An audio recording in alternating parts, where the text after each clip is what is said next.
Hi viewers, இன்றைக்கி நம்ம அழகே அழகு சீரியல் எபிசோட் தான் பார்க்க போகிறோம். ஸோ ஸ்கிப் பண்ணாமல் ஃபுல்லாக பாருங்கள்.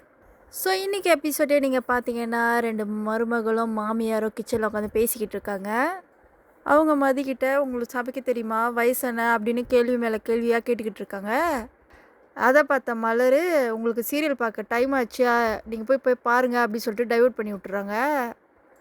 அப்போ மாமியார் போயிடுறாங்க. அப்புறம் மலரும் மதியம் பேசி சிரிச்சுக்கிட்டு இருக்காங்க. எனக்கு 27 வயசு தான், ஆனால் ஸ்டில் நீ வந்து அக்கான்னு தான் கூப்பிடணும், என்ன மொரன்னு ஒன்று இருக்குல்ல அப்படின்னு அவங்க சொல்லிக்கிட்டு பேசி சிரிச்சுக்கிட்டு இருப்பாங்க.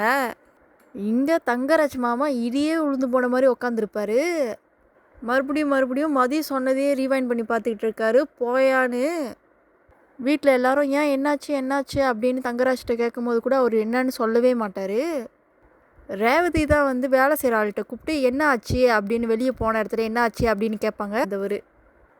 அதுக்கு இவர் தங்கராஜ் மதிக்கிட்ட அட்வைஸ் பண்ணிக்கிட்டு இருந்தார். அதுக்கு அந்த பொண்ணு போயான்னு சொல்லிருச்சு அப்படின்னு இவர் சொன்னோன்னே ரேவதி அதுவும் 2 வாட்டி என்னதுன்னு கேட்குறதுக்கு பாட்டுக்கு போயிடும். போயான்னு சொல்லிட்டு அந்த பொண்ணு பாட்டுக்கு போயிடும். அதை கேட்ட ரேவதிக்கு ஒரே சந்தோஷமாயிரும். அவள் உடனே என்ன பண்ணிடுவா, நம்ம மலருக்கு ஃபோன் பண்ணி விஷயத்த சொல்லுவோன்னு சொல்லிட்டு ஃபோன் போட்டுருவா. இதை போய் நம்ம மலர்கிட்ட சொல்ல மலருக்கு ஒரே ஷாக்கு. அவங்களால நம்பவே முடியல. இது நம்ம மதியா இப்படி சொல்லிட்டாங்களா அப்படின்ற மாதிரி இருந்துச்சு. ஆனாலும் போயாடு சொல்லிட்டாங்களே அப்படின்னு 2 பேரும் பேசி சிரிச்சிட்டு இங்கிட்டு பார்த்தா சுரேஷுக்கும் மதிக்கும் செம்ம ஒரு சண்டை. சுரேஷ் மாமாவை பார்த்து எப்படி இந்த மாதிரி ஹாஸ்பிட்டலில் வந்ததுலேருந்து சுரேஷ் செம்ம ஒரு கோவத்தில் இருந்தால் மாமாவை பார்த்து எப்படி போயா சொல்லலான்னு.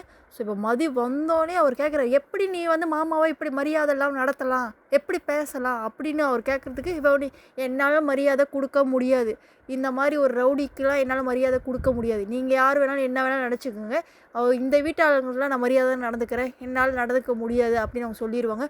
ஸோ 2 பேருக்கும் ஆர்கியூமெண்ட் போய்கிட்டே இருக்கும், சண்டை போட்டுக்கிட்டே இருப்பாங்க. ஸோ இன்றைக்குள்ள எபிசோடு இதிலே முடிஞ்சிடும்.